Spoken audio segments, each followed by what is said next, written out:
북녘과 국제 전역에 계신 우리 동포 여러분, 여기는 RBS 부흥복음통일방송입니다. 7200kHz, 7200kHz, 여기는 RBS입니다.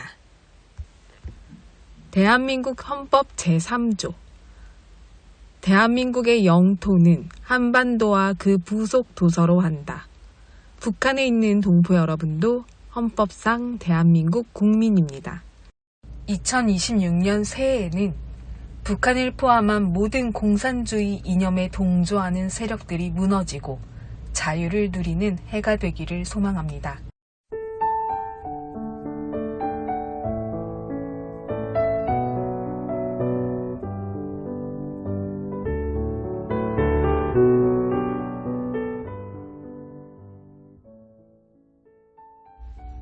내 눈의 빛이 사라진 걸 생각하니 이 어둡고 광활한 세상에서 반생도 살기 전에 생명 같은 재능이 쓸모 없어졌구나. 비록 내 영혼은 창조주를 간절히 섬기길 원하나 그분이 훗날 탓할까봐 내 한 일을 설명하려 할 때 나는 어리석게 묻네. 내 눈을 멀게 하시고는 어찌 노동을 원하시는지요. 하지만 그 불평을 가로막고 신중한 대답이 들려오네. 신은 인간의 노동이나 재능을 필요로 하지 않네.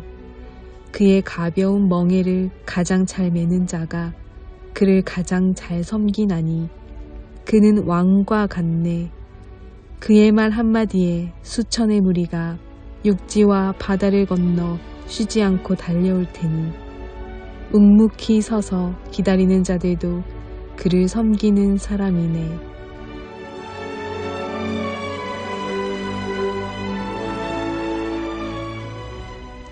영국 시인 존 밀턴이 44세 때 시력을 잃고 쓴 시입니다.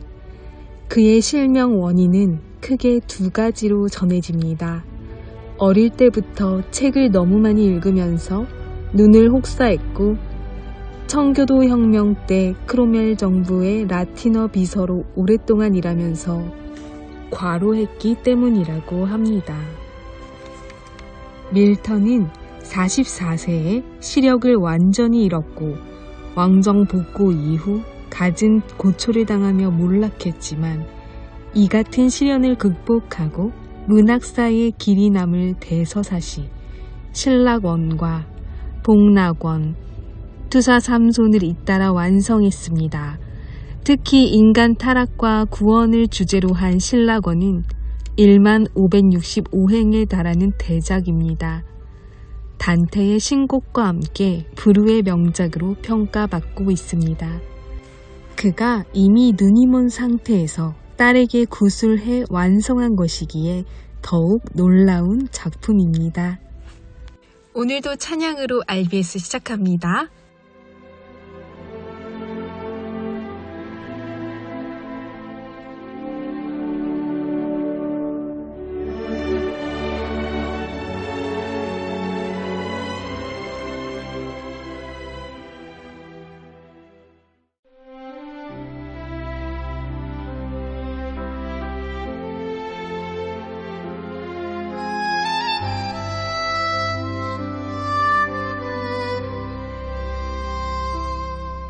어두운 밤에 캄캄한 밤에 새벽을 찾아 떠난다. 종이 울리고 닭이 울어도 내 눈에는 오직 밤이었소. 우리가 처음 만난 그때는 차가운 새벽이었소. 당신 눈 속에 사랑이 있음을 나는 느낄 수가 있었소. 오 주여 당신께 감사합니다.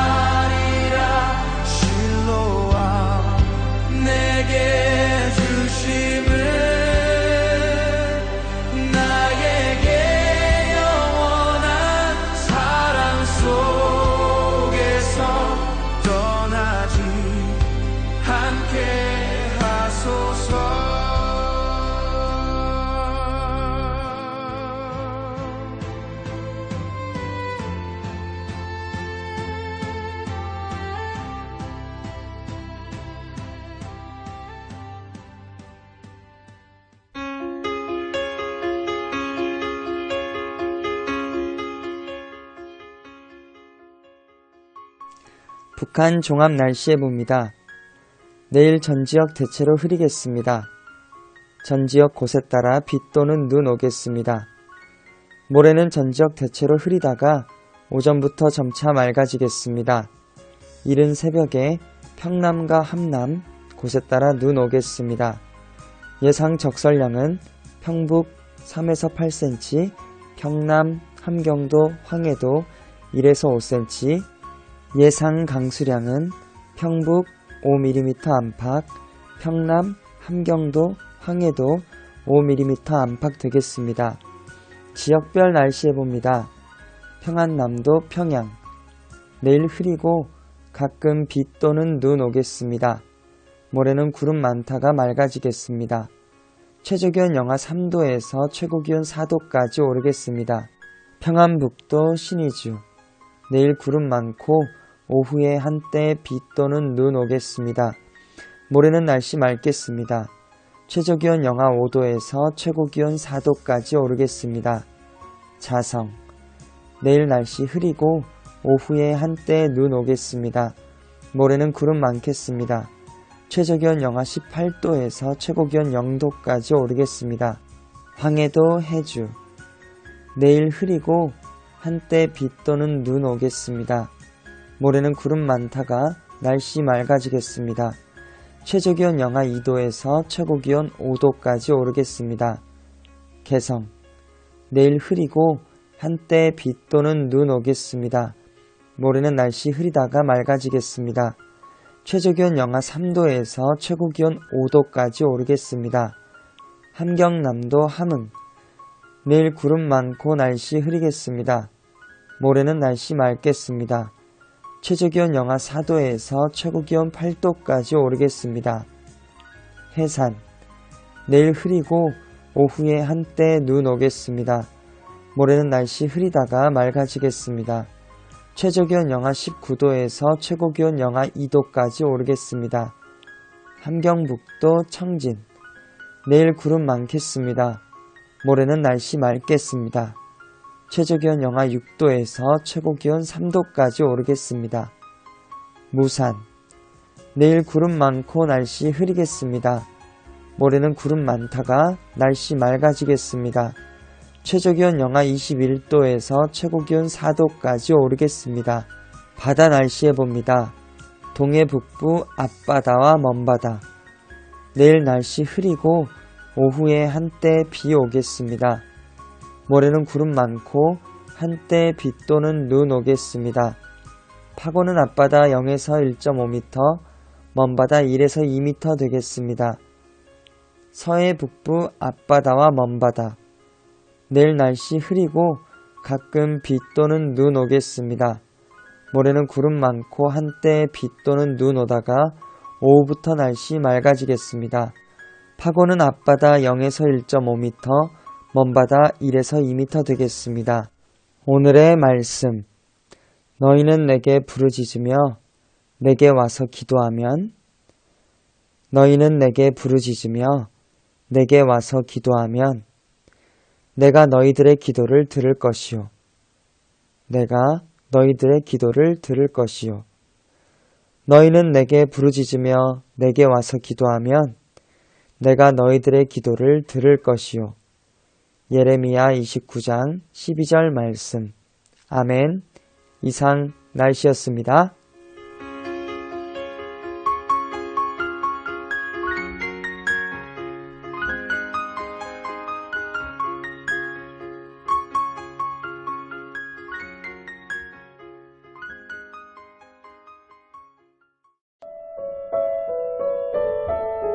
여기는 RBS 부흥복음통일방송입니다.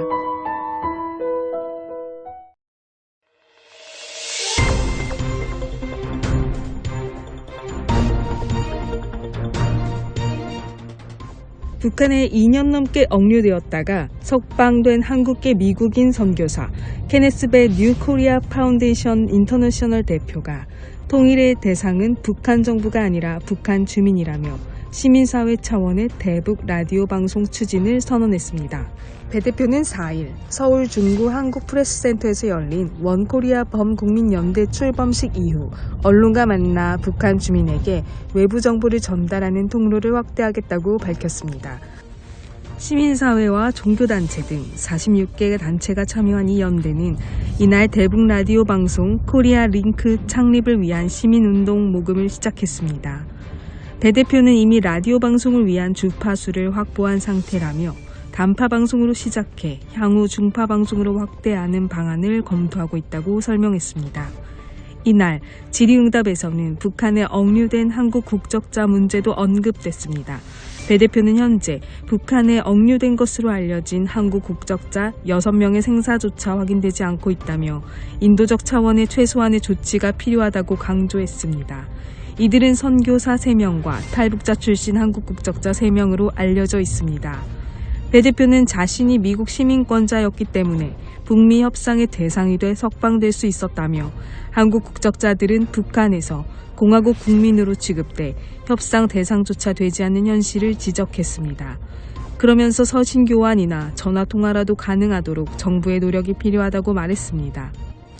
한편 배 대표는 북한 내부 상황과 관련해 코로나 시국 이후 국경 봉쇄가 계속되면서 탈북과 밀수가 거의 불가능해졌고 장마당 경제가 붕괴 직전까지 몰렸다고 진단했습니다. 특히 40대 장마당 세대의 생계가 극도로 악화되고 있으며 최근 평양에서 이른바 돈주로 불리던 주민들이 처형되고 재산이 몰수되는 사례는 북한 내부 시스템이 무너지고 있음을 보여주는 신호라고 분석했습니다. 배 대표는 북한 주민에게 정확한 정보가 전달되는 것이 변화의 출발점이라며 대북 라디오 방송의 중요성을 거듭 강조했습니다.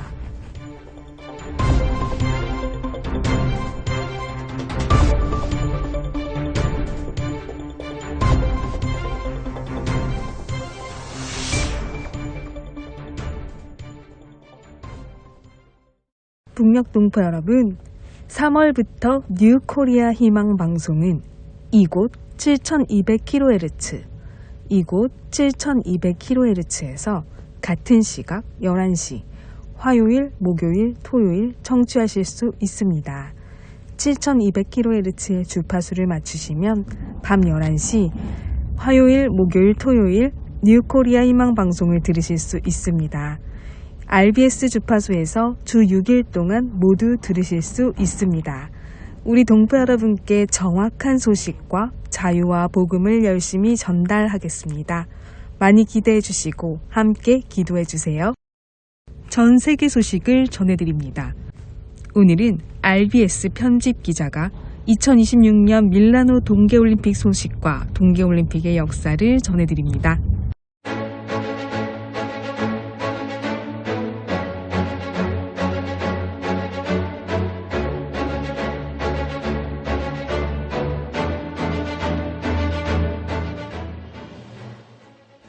안녕하세요. 오늘은 스포츠 소식을 전해드립니다. 2026년 밀라노 동계올림픽이 2월 6일 개최되었습니다. 밀라노는 유럽에 있는 이탈리아의 경제 수도입니다. 공식 정식 명칭은 2026 밀라노 코르티나 단페초 동계올림픽입니다. 이탈리아 두 도시에서 공동 개최를 하는데 이름이 길기 때문에 줄여서 밀라노 동계올림픽으로 불리고 있습니다. 동계 스포츠의 기원은 인류가 눈과 얼음 위에서 이동하기 위해 고안한 생존 도구에서 시작되었습니다. 스포츠화가 된 시기는 19세기 중반이었습니다. 노르웨이에서 현대적 스키 기술이 체계화되었고 네덜란드에서는 스케이트가 대중적인 경기로 발전하여 제1회 동계올림픽이 1924년에 프랑스 샤모니에서 처음 열렸고 당시에는 하계올림픽 부속 행사 성격이었으나 이후 정식 제1회 대회로 인정받았습니다. 그렇다면 북한은 역대 동계올림픽에 몇 회 참가했을까요? 북한은 지금까지 모두 9차례 동계올림픽에 참가했습니다.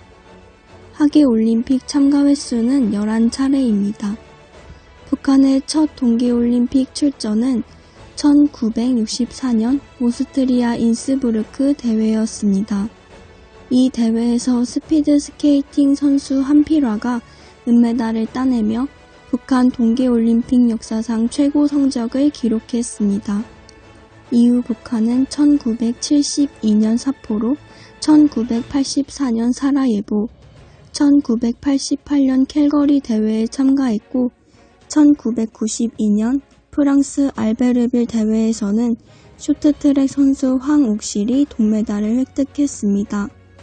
고난의 행군이라는 100만 명이 넘는 대아사가 시작되던 시기에도 1998년 나가노 대회에 참여했었습니다. 2006년 토리노, 2010년 밴쿠버 대회에 참가했으며 특히 2006년 토리노 대회에서는 개막식에서 남북 공동 입장을 하기도 했습니다. 가장 최근 참가 대회는 2018년 평창 동계올림픽입니다. 대한민국에서 주최하며 한민족의 특혜를 얻은 북한은 이 대회에서 22명의 선수단을 파견하고 여자 아이스하키 남북 단일팀을 구성해 국제사회의 주목을 받았습니다. 그러나 이번 동계올림픽에는 출전권 확보에 실패해 선수단을 파견하지 못했습니다. 대신 북한은 올림픽 기간에 맞춰 백두산 인근 삼지연시에서 전국 겨울철 체육 경기 대회를 열며 내부 결속에 나서고 있습니다.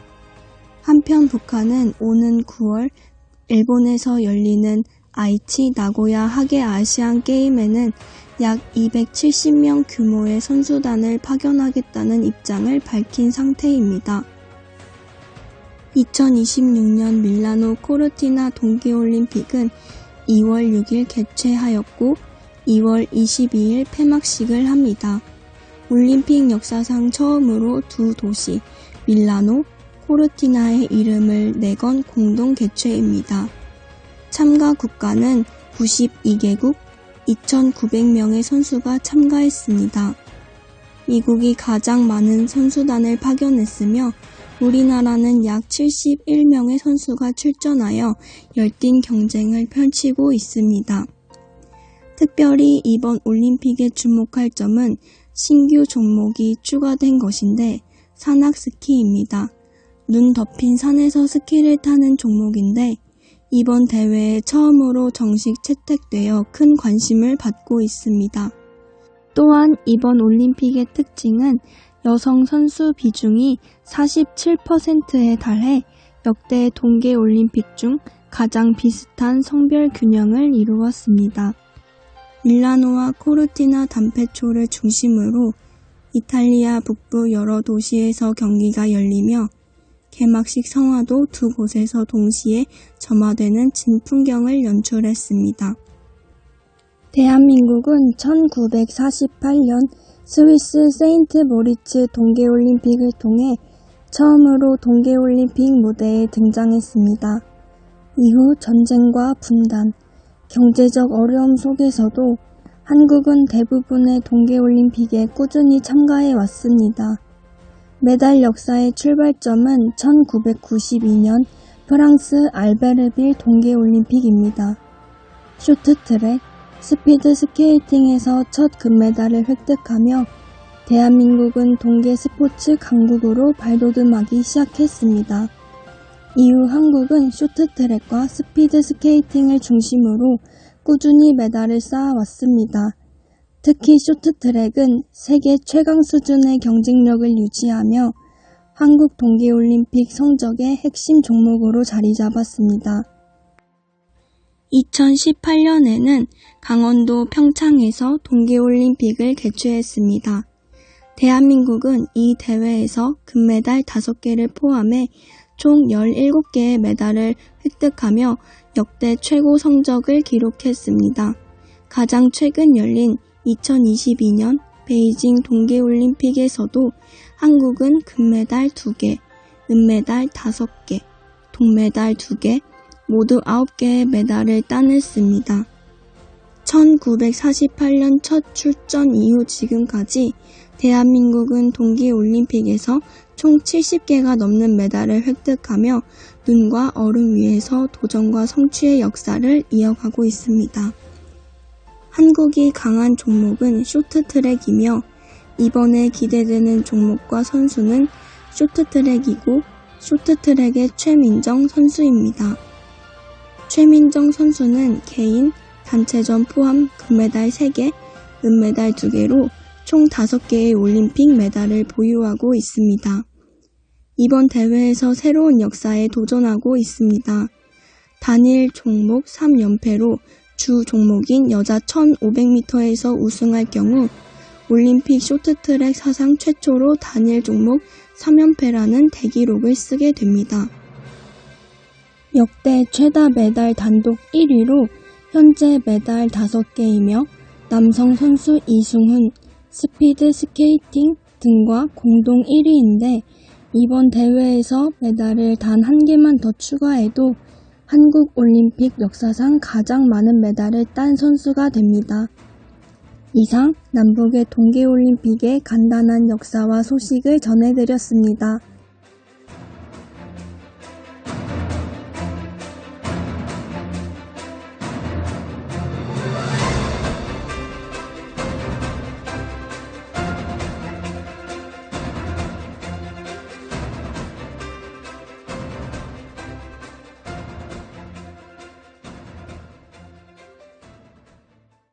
지금 이 시간은 한국 근현대사 바로알기 시간입니다. 역사를 바로할 때 건강한 통일한국을 준비할 수 있습니다. 오늘은 11강 자유를 위해 부름받은 사람 이승만 편을 전해드립니다. 자유를 위해 부름받은 사람 첫 번째 이야기. 드디어 역사의 무대에 등장한 이승만의 이야기를 시작합니다. 지난 시간까지 종의 멍에를 짊어진 채 고통당하던 조선에 조선을 자유케 하라는 하나님의 명령을 받고 조선에 온 선교사들의 이야기를 살펴봤습니다. 오늘부터는 선교사들로부터 자유의 불씨를 선물 받은 조선이 어떻게 그 불씨를 큰 불로 만들어가는지 그 위대한 여정을 따라가 보겠습니다. 대한민국 탄생의 위대한 여정, 지금부터 시작합니다. 잠깐 성경 이야기를 해야 할 것 같습니다. 출애굽기 3장 7절에서 10절을 보겠습니다. 여호와께서 말씀하셨습니다. 내가 진실로 이집트에 있는 내 백성들의 고통을 보았으며 그들이 감독관들 때문에 울부짖는 소리도 들었다. 나는 그들의 고통을 잘 알고 있다. 그래서 내가 내려온 것이다. 내가 그들을 이집트 사람들의 손에서 구해내고 그 땅에서 그들을 이끌어내어 아름답고 넓은 땅, 젖과 꿀이 흐르는 땅, 곧 가나안 족속과 헷 족속과 아모리 족속과 브리스 족속과 히위 족속과 여부스 족속의 땅으로 인도할 것이다. 이제 이스라엘 백성들의 울부짖는 소리가 내게 들렸고 이집트 사람들이 그들을 억압한 것을 내가 보았다. 그러니 이제 너는 가거라. 내가 너를 바로에게로 보내 너로 하여금 내 백성 이스라엘 자손을 이집트에서 이끌어내게 할 것이다. 지금 읽은 출애굽기의 내용은 하나님께서 이스라엘 백성을 애굽에서 구원하시기 위해 모세를 부르시는 장면입니다. 기독교인이 아니더라도 모세라는 이름은 한 번쯤은 들어보셨을 것 같네요. 모세는 하나님의 명령대로 이스라엘 백성을 이집트로부터 이끌어내어 홍해를 건너 광야를 지나 약속의 땅 가나안이 보이는 모압 평지까지 인도했습니다. 그 여정은 약 40년이나 걸렸죠. 40년 동안 하나님이 세운 지도자 모세는 이스라엘 백성이 하나님이 약속하신 땅 가나안에 무사히 들어갈 수 있도록 인도한 최고의 인도자였습니다. 우리나라에도 모세와 꼭 닮은 사람이 있다는 걸 아시나요? 우리 민족을 조선이라는 암흑의 땅에서 대한민국이라는 약속의 땅으로 인도한 그 인도자. 이 사진 오른쪽에 서 있는 사람이 바로 그 사람입니다. 이 사람은 누구일까요? 이 사람은 세종대왕의 형 양녕대군의 16대 손입니다. 1875년 3월 26일 황해도 평산에서 태어났고 신동 천재였습니다. 6살에 천자문을 다 외우고 13살부터 과거에 응시했다고 합니다. 이 사람에게는 최초라는 수식어가 아주 많이 따라다닙니다. 최초의 왕족 출신 기독교인, 우리나라 최초의 일간지 매일신문 창간, 우리나라 최초의 미국 박사학위 소지자, 한국인 최초 미국 내 베스트셀러 작가, 우리나라 최초의 신채시 작가, 우리나라 최초의 대통령. 이쯤 되면 이 사람이 누구인지 아시겠죠? 네, 바로 대한민국의 건국 대통령 이승만 박사입니다. 동력동포 여러분, 주님 안에서 정말 많이 사랑합니다. 저는 수요일 밤 11시에 찾아올게요. 서울에서 방한나였습니다. 어리석은 세상은 너를 몰라 후회 속에 감춰진 너를 못 봐. 나는 알아 내겐 보여 그토록 찬란한 너의 날개. 겁내지마 할 수 있어 뜨겁게 꿈틀거리는 날개를 펴 날아올라 세상 위